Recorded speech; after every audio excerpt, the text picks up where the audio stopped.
Buen día, mi nombre es Julio Díaz y soy uno de los pastores de Doxa Iglesia Cristiana. Si eres miembro de nuestra iglesia local, qué bueno que estás tomando este tiempo para escuchar la primera predicación de la serie que hoy comenzamos. Si por alguna razón alguien te compartió este audio, algún amigo, algún familiar, qué bueno que también lo estés escuchando. Y espero que puedas sentirte confrontado y consolado por lo que veremos en este tiempo de predicación.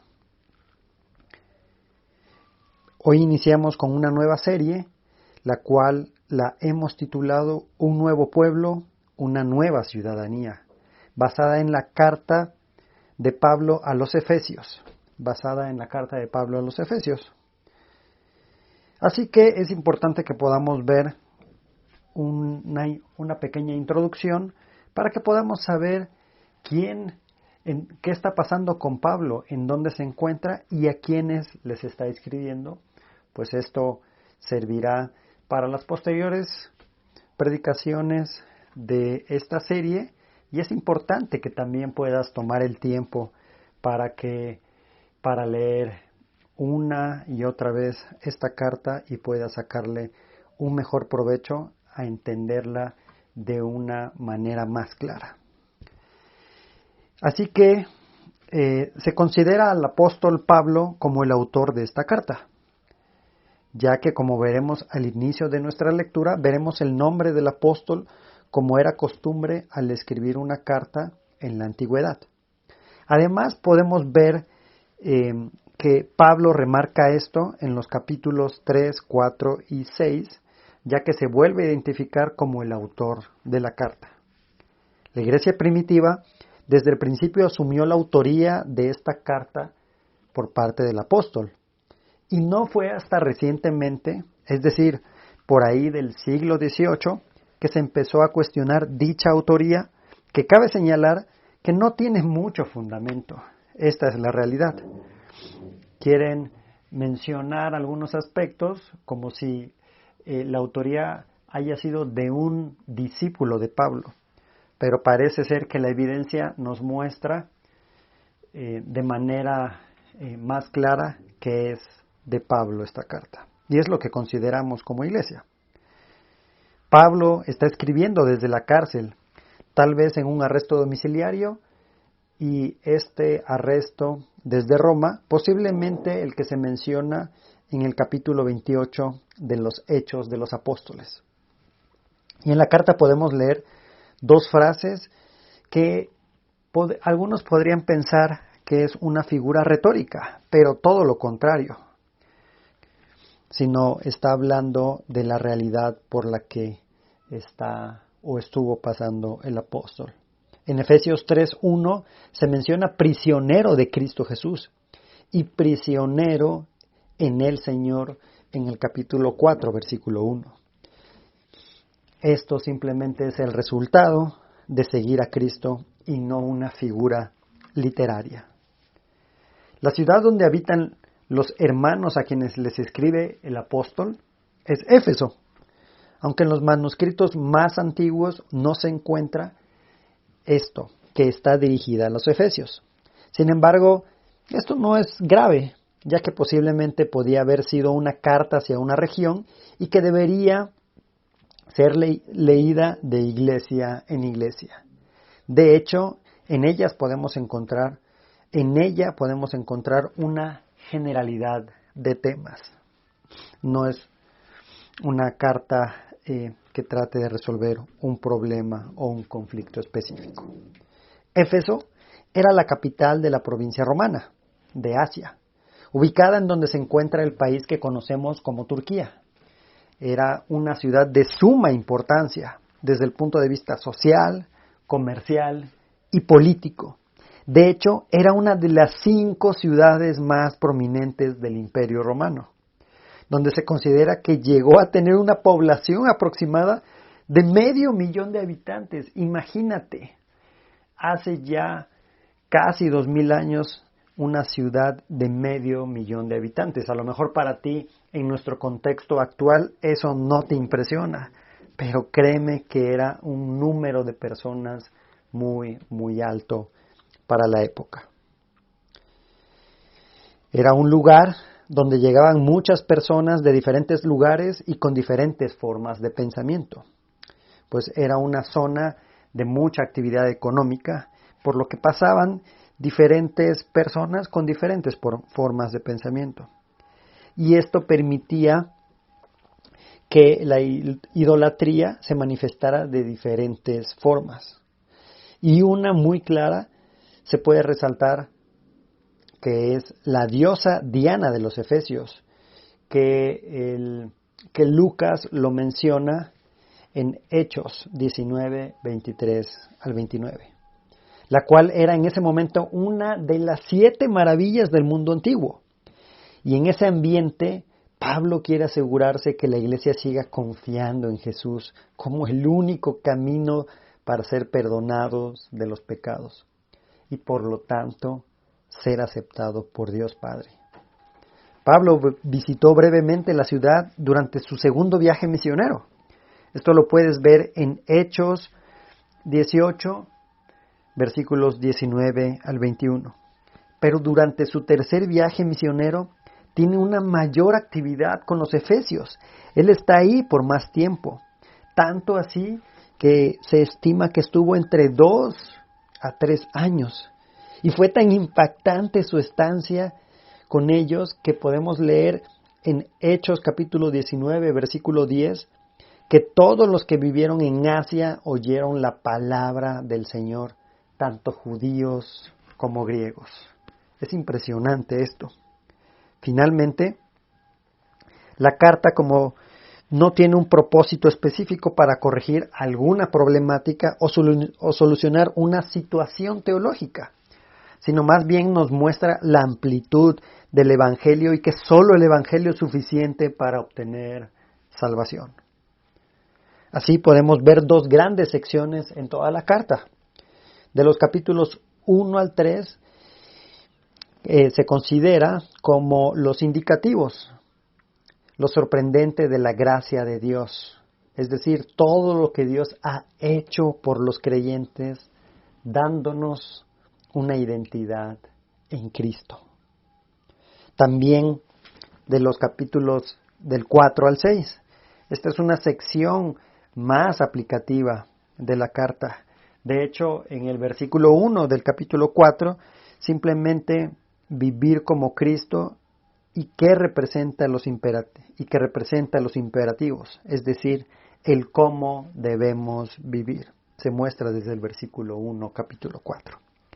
Esta carta es para nuestra actualidad, ya que vivimos en una ciudad con múltiples ideas que se entrelazan y que generan nuevas perspectivas de quiénes debemos ser. Es decir, constantemente la cultura nos está presionando, debes de ser esto, debes de actuar de esta forma. Por lo tanto es necesario estudiar esta carta en nuestros días, ya que nos recuerda quiénes somos, quién es Dios y lo que debemos de hacer si es que nuestra identidad es Cristo. Dicho esto, vamos a leer el pasaje que corresponde al día de hoy. Efesios capítulo 1, versículos 1 al 14, que dice así: Pablo, apóstol de Cristo Jesús por la voluntad de Dios, a los santos que están en Éfeso y que son fieles en Cristo Jesús, gracia y paz a ustedes de parte de Dios, nuestro Padre y del Señor Jesucristo. Bendito sea el Dios y Padre de nuestro Señor Jesucristo, que nos ha bendecido con toda bendición espiritual en los lugares celestiales en Cristo. Porque Dios nos escogió en Cristo antes de la fundación del mundo, para que fuéramos santos y sin mancha delante de Él. En amor, nos predestinó para adopción como hijos para sí mediante Jesucristo, conforme a la buena intención de su voluntad, para alabanza de la gloria de su gracia que gratuitamente ha impartido sobre nosotros en el amado. En Él tenemos redención mediante su sangre, el perdón de nuestros pecados según las riquezas de su gracia que ha hecho abundar para con nosotros. en toda sabiduría y discernimiento, nos dio a conocer el misterio de su voluntad, según la buena intención que se propuso en Cristo, con miras a una buena administración en el cumplimiento de los tiempos, es decir, de reunir todas las cosas en Cristo, tanto las que están en los cielos como las que están en la tierra. También en Él hemos obtenido herencia, habiendo sido predestinados según el propósito de aquel que obra todas las cosas conforme al consejo de su voluntad, a fin de que nosotros que fuimos los primeros en esperar en Cristo, seamos para alabanza de su gloria. En Él también ustedes, después de escuchar el mensaje de la verdad, el evangelio de su salvación, y habiendo creído, fueron sellados en Él con el Espíritu Santo de la promesa, que nos es dado como garantía de nuestra herencia, con miras a la redención de la posesión adquirida de Dios para alabanza de su gloria. Y si pusiste atención, seguramente pudiste notar algunas palabras o frases que se repetían de manera constante. Y de una de estas frases es donde tomo el título del sermón, para alabanza de su gloria, y el cual vamos a desarrollar nuestro argumento, es decir, la idea principal que podemos notar en esta porción de la palabra, el cual es: somos escogidos por Dios, redimidos por Jesús y confirmados por el Espíritu para alabanza de su gloria. Lo repito, somos escogidos por Dios, redimidos por Jesús y confirmados por el Espíritu para alabanza de su gloria. Vayamos al punto número 1. Titulado, o el encabezado de este punto, es a los fieles de Él. A los fieles de Él, versículos 1 al 2. Pablo, apóstol de Cristo Jesús, por la voluntad de Dios, a los santos que están en Éfeso y que son fieles en Cristo Jesús, gracia y paz a ustedes de parte de Dios nuestro, Padre, y del Señor Jesucristo. Básicamente es el saludo de parte del apóstol, y como ya lo mencioné, las cartas comenzaban identificando al autor y a los lectores o destinatarios. Y casi como una regla general, esto iba seguido de un saludo y una oración, o la expresión de un deseo de salud, un buen deseo que les manifestaban ahí al inicio de la carta. Y vemos cómo aquí Pablo se presenta como apóstol de Cristo Jesús por la voluntad de Dios, y a sus lectores como santos y fieles en Cristo Jesús. Y la identificación de Pablo como apóstol nombrado por Dios es su forma habitual de iniciar las cartas. En algunos casos es una forma de defender la legitimidad de su apostolado, aunque aquí el contexto nos indica que simplemente es un aspecto descriptivo. Pablo les escribe a los santos, es decir, a los que habían sido apartados o separados por Dios, al igual que lo hizo con él. A estos se está dirigiendo el apóstol. Son santos no porque hagan cosas buenas, tienes que recordar esto, aunque el resultado de la santidad te permite hacer lo bueno. Más bien son santos porque Dios los apartó para que fueran su pueblo. Pero podemos ampliar este concepto de santo. No te quedes únicamente con ese de ser apartado. Además, también les llama fieles, el cual puede referirse a alguien que ha demostrado ser leal o simplemente referirse a un creyente en Cristo, alguien que tiene fe. Estos fieles en Cristo nos habla de un sentido de posición o posicional. Y Pablo escribe mucho en sus cartas frases como en Cristo, en el Señor, en Él, lo que expresa la unidad e identidad que el creyente comparte con Cristo. Solo Dios imparte gracia y paz, y Pablo quiere que sus lectores experimenten en estos aspectos, esta realidad que solo se puede tener si se pertenece a Cristo. Finalmente, observen cómo hay una, por decirlo así, doble pertenencia aquí, ya que estos creyentes están en Éfeso, pero también están en Cristo. Al igual que tú y yo, que nos encontramos en un lugar específico, tal vez la Ciudad de México, te encuentras en la Ciudad de México, Estado de México, o si nos estás escuchando de algún otro lugar, en ese lugar. Pero también no solo estás ahí, sino también estás en Cristo. Y esto es relevante porque la cultura en la que vivimos nos influye y tenemos que identificar que de esto, la cultura, se pueden adaptarse y disfrutarse de una manera legítima varios aspectos, pero también tenemos que rechazar algunos aspectos que simplemente no le van a dar gloria y honra al Señor, ya que estamos siendo redefinidos por Él, por Cristo. Y hasta aquí el punto número 1, titulado A los fieles de Él. A los fieles de Él. Lo que nos lleva a nuestro punto número 2, escogidos en el Padre. Escogidos en el Padre. Versículos 3 al 6. Bendito sea el Dios y Padre de nuestro Señor Jesucristo, que nos ha bendecido con toda bendición espiritual en los lugares celestiales, en Cristo.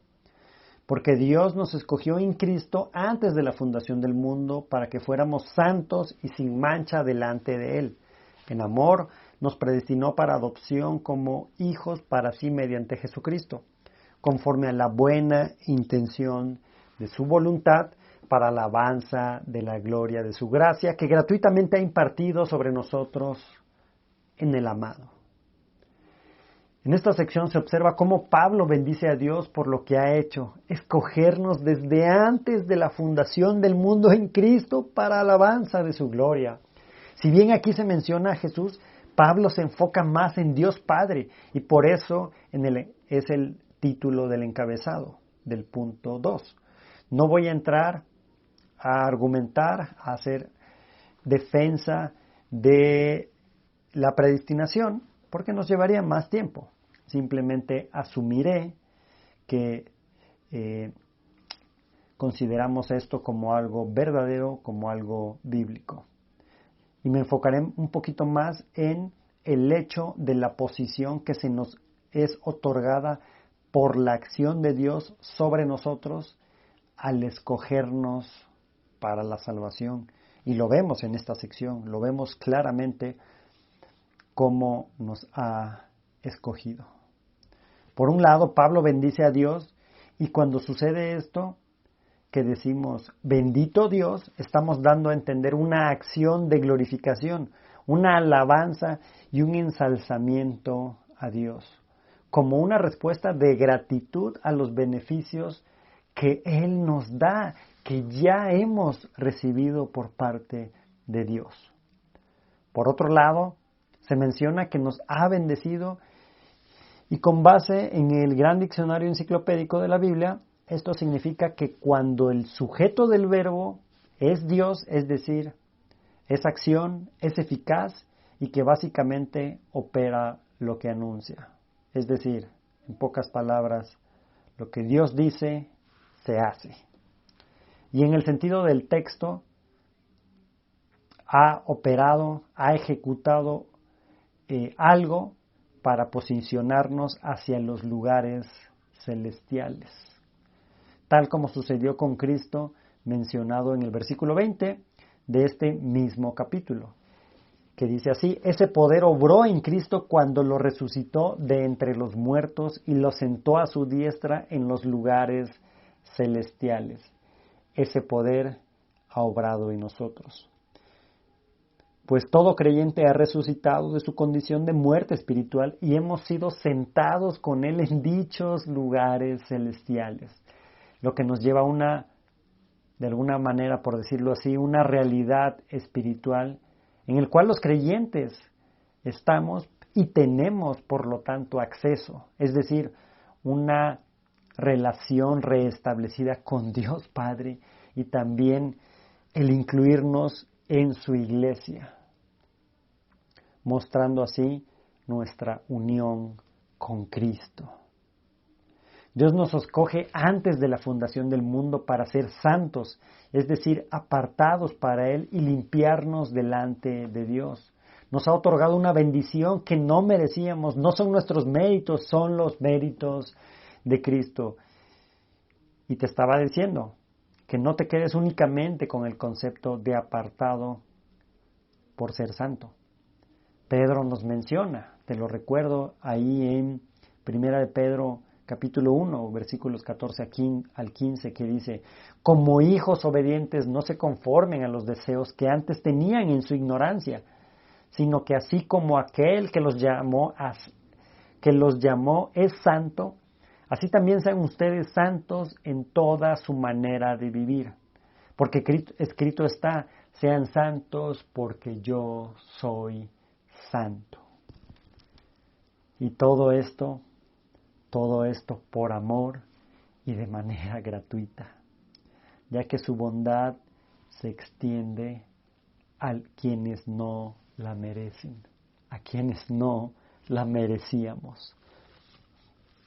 Nos predestinó para adopción como hijos para sí mediante Jesucristo, conforme a la buena intención de su voluntad. En su eternidad, no es que Dios haya visto algo bueno en nosotros, simplemente Dios así lo quiso, y si así lo quiere Dios, lo hace. Y todo para alabanza de su gloria. Bendita promesa de nuestro Dios, que Él nos ha escogido. Qué privilegio tenemos, qué privilegio nos ha dado el Señor por eso que ha hecho, el cual es su propósito en esa elección. Tenemos que darle gloria. No tenemos otra opción, no tenemos otra cosa mejor que podamos hacer. Démosle gloria. Tan así es que en cada una de estas divisiones que estamos viendo el día de hoy, Pablo plasma esta frase: para alabanza de su gloria. Está en este versículo 6, está en el versículo 12 y está en el versículo 14. Ahora, no caigamos en el error de pensar que Dios es egocéntrico en el sentido humano. Sí, entonces todo lo tenemos que hacer para su alabanza porque necesita de nosotros. No pienses eso. Más bien veamos esto como un aspecto del carácter de Dios que ama y desea salvar al mundo. ¿Te salvó a ti? O si todavía no has creído en Él, cree en Él para ser salvo. Para alabanza de la gloria de su gracia, que gratuitamente ha impartido sobre nosotros en el amado. Y aquí la palabra gracia nos habla del sublime hecho de que Dios nos acepta. No es algo que Dios nos da, sino más bien la entrega de Dios mismo a nosotros y que es ejecutada por Cristo. Así que una respuesta natural al ser escogidos por Dios es darle todo el honor, toda la honra y toda la gloria. Esto no solo en un sentido de expresar cosas bonitas de Dios o hablar de lo cuán bueno es Él. Es que yo soy cristiano, qué bueno es Dios. Sí, es lo mejor, lo más sublime. Y por otro lado, llevo una vida que no representa lo que estoy diciendo. Tenemos que expresarlo a través también de nuestra obediencia a Él. Así que recuerda que hemos sido escogidos en el Padre. Es el punto número 2. Lo que nos lleva a nuestro tercer punto. Punto número 3, redimidos en Él. Redimidos en Él, Jesús. Versículos 7 al 12. En Él tenemos redención mediante su sangre, el perdón de nuestros pecados según las riquezas de su gracia, que ha hecho abundar para con nosotros en toda sabiduría y discernimiento. Nos dio a conocer el misterio de su voluntad según la buena intención que se propuso en Cristo, con miras a una buena administración en el cumplimiento de los tiempos, es decir, de reunir todas las cosas en Cristo, tanto las que están en los cielos como las que están en la tierra. También en Él hemos obtenido herencia, habiendo sido predestinados según el propósito de aquel que obra todas las cosas conforme al consejo de su voluntad, a fin de que nosotros que fuimos los primeros en esperar en Cristo seamos para alabanza de su gloria. Este punto muestra que en Jesús somos redimidos, es decir, adquiridos y comprados, pero no solo redimidos, sino que remarca la reunión de todas las cosas en Cristo. Así, este término de redención con el que inicia el pasaje implica la idea de comprar o readquirir. Esto puede ser algo material, algún artículo, alguna persona que se podía perder o simplemente pasaba a las manos de alguien más, pasaba a la propiedad de alguien más. Así que los efesios en su mente comprendían claramente lo que estaba Pablo tratando de expresar con esta idea, la liberación de la esclavitud mediante el pago de un rescate. Entonces, esta compra o redención se efectuó mediante la sangre de Jesucristo, su muerte en la cruz para el pago de nuestros pecados, que ya no hay consecuencias eternas porque nos ha comprado, porque nos ha redimido. No tenemos consecuencias por causa del pecado. Esta consecuencia fue cargada por Jesús. Y esto es el Evangelio. Tenemos esas buenas noticias de que Dios se hizo hombre, el Dios hombre, el Dios hecho hombre para el perdón de nuestros pecados. Y en este sentido, por gracia, es decir, porque así lo quiso y nos lo da como un regalo. Así que si tú no has escuchado el Evangelio o tienes tiempo de escucharlo, pero todavía no has entendido esto, podemos ver cómo el Dios Trino está presente en el Evangelio, donde cada una de las personas de la Trinidad tiene una función. Así que nuestra salvación depende totalmente del Dios Trino, donde el Padre ordena y crea el plan desde antes de la fundación del mundo. El Hijo ejecuta la salvación a través de su muerte y derramamiento de sangre, su cuerpo molido en la cruz. Y el Espíritu en la actualidad nos convence y nos sella. Por lo tanto, eres apartado por Dios. Pero como estamos en el punto 3, redimidos en Él, Jesús, fíjate lo que dice Romanos 3:24. Te lo leo. Todos son justificados gratuitamente por su gracia por medio de la redención que es en Cristo Jesús. Y aquí no está hablando de un aspecto universal de todas las personas. Tienes que creer y confiar en Jesucristo y arrepentirte de tus pecados. Hazlo hoy, no esperes más. La obra de Dios en Cristo no fue una idea improvisada o un acontecimiento casual en el que un acontecimiento casual donde Dios dijera, híjole, Adán y Eva ya pecaron, entró el pecado, ¿y ahora qué hago? No, Jesús, vas, te toca. No, claro que no fue así, sino fue algo que siempre estuvo dentro de sus planes, el que Jesús pudiera pagar los pecados nuestros. Ahora el comentario de los Efesios de la NBI de Klein Snodgrass pregunta con respecto a los versículos 8 y 9, que dicen así: que ha hecho abundar para nosotros en toda sabiduría y discernimiento, nos dio a conocer el misterio de su voluntad según la buena intención que se propuso en Cristo. Y pregunta este comentario: ¿quiere Pablo decir acaso que la gracia de Dios se derramó pródigamente sobre nosotros en toda sabiduría y discernimiento? O quizá con toda la sabiduría y discernimiento Dios nos dio a conocer el misterio de su voluntad. Pues ambas son válidas, aunque la segunda opción es un poco más apropiada.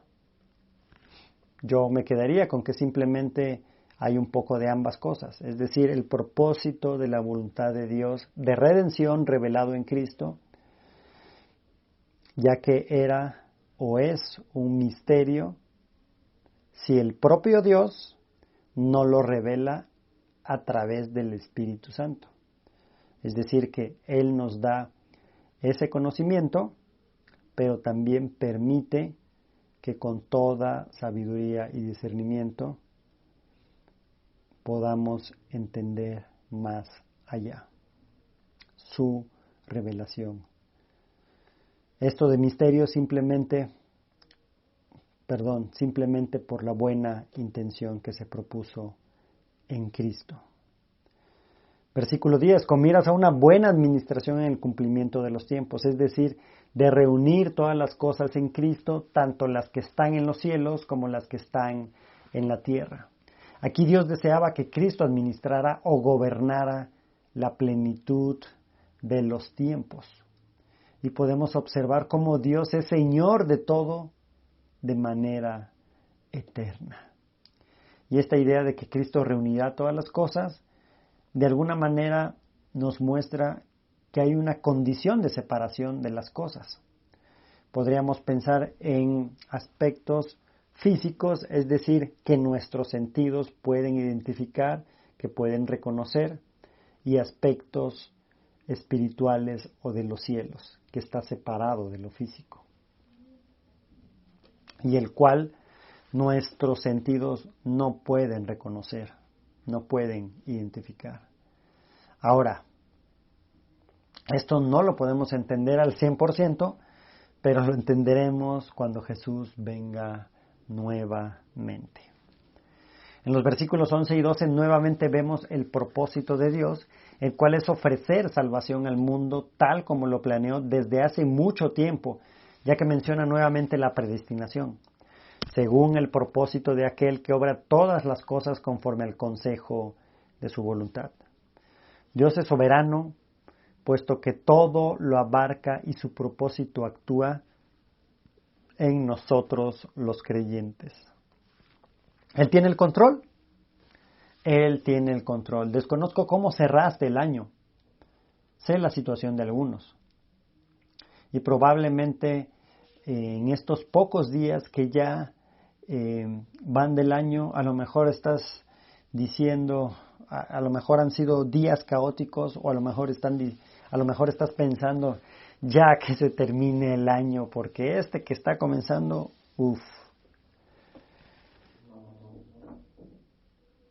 Descansa en esta verdad. Jesucristo es el Señor y Dios tiene el control. Su propósito para nosotros se está cumpliendo y su propósito no puede frustrarse. No importa lo que el mundo te diga, tus dudas o lo que Satanás haga, no importa. Lo que Dios dice, se hace. Tu herencia está segura. Tu salvación está segura porque gracias a Dios no depende de nosotros.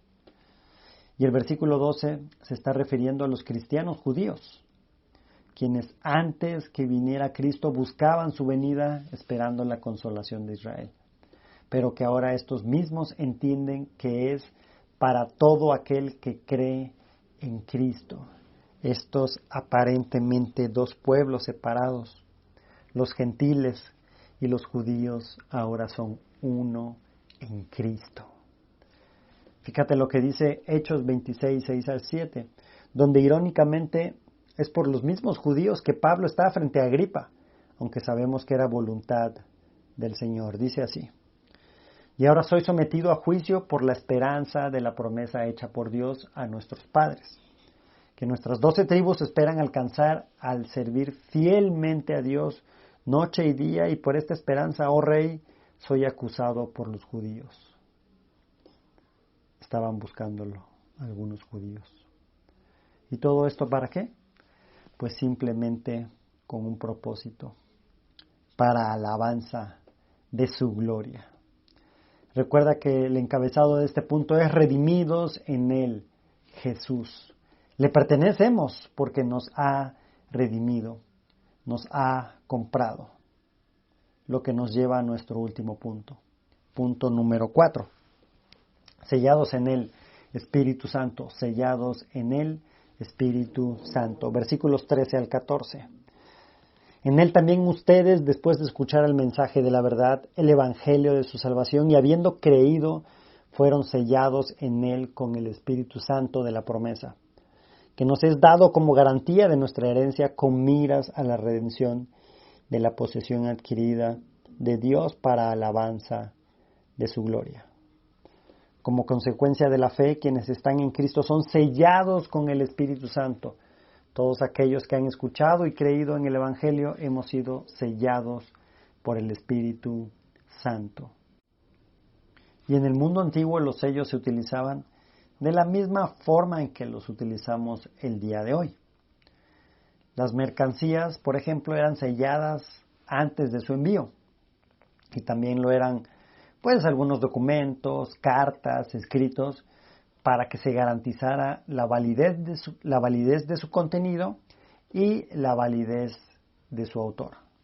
Los sellos transmitían ese sentido de autenticidad y de que eran propiedad de alguien o que lo enviaba a alguien.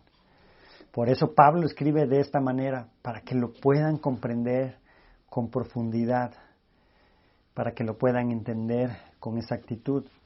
El Espíritu es el sello dado a los creyentes para confirmar que pertenecemos a Dios, que pertenecemos a Él, y el cual habita en nosotros. El Espíritu Santo habita en nosotros y lo podemos ver de manera más clara en esta misma carta, ahí en Efesios 2:22, 3:17,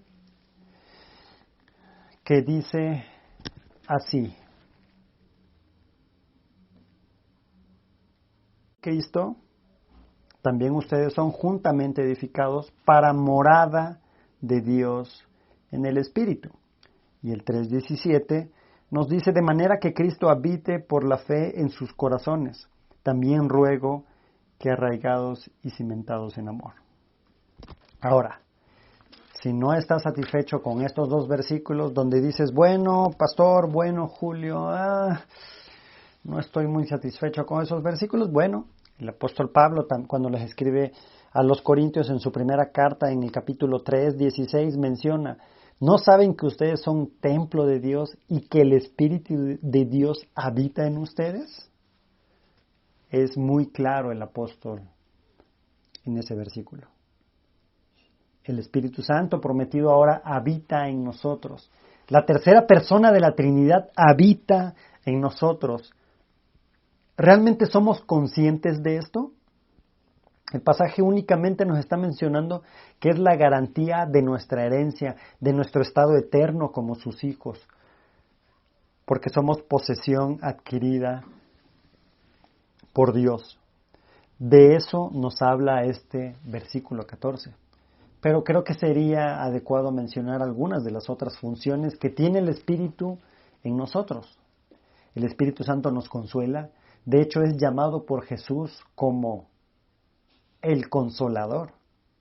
El Espíritu Santo nos guía, es decir, nos muestra el camino en un sentido espiritual, hacia dónde tenemos que dirigirnos, hacia dónde tenemos que ir. El Espíritu Santo nos anima en esos momentos de dificultad que son inevitables en nuestra vida. Vamos a tener momentos de dificultad y seguramente tú estás pasando por algún momento de dificultad. El Espíritu Santo nos exhorta, es decir, nos detiene si estamos tomando una mala decisión o si vamos o si deseamos elegir el camino equivocado. Nos exhorta.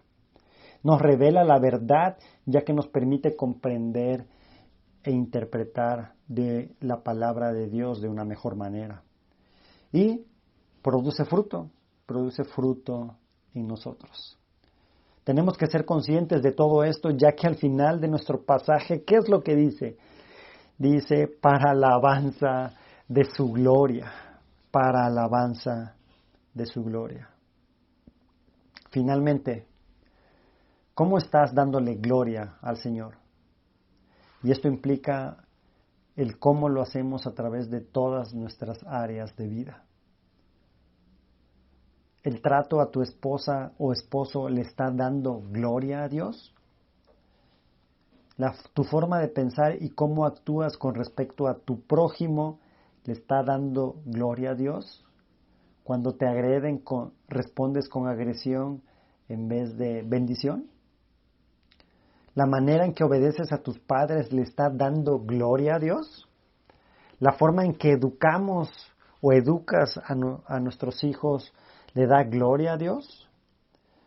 La forma en que realizamos nuestro trabajo le da gloria a Dios. La manera en que administras tus finanzas le está dando gloria a Dios. De hecho, si eres parte de Doxa, sabes que durante un tiempo hemos comenzado el servicio dominical leyendo una pregunta del Catecismo Mayor de Westminster. ¿Recuerdas cuál es esa primera pregunta que se encuentra en el Catecismo Mayor?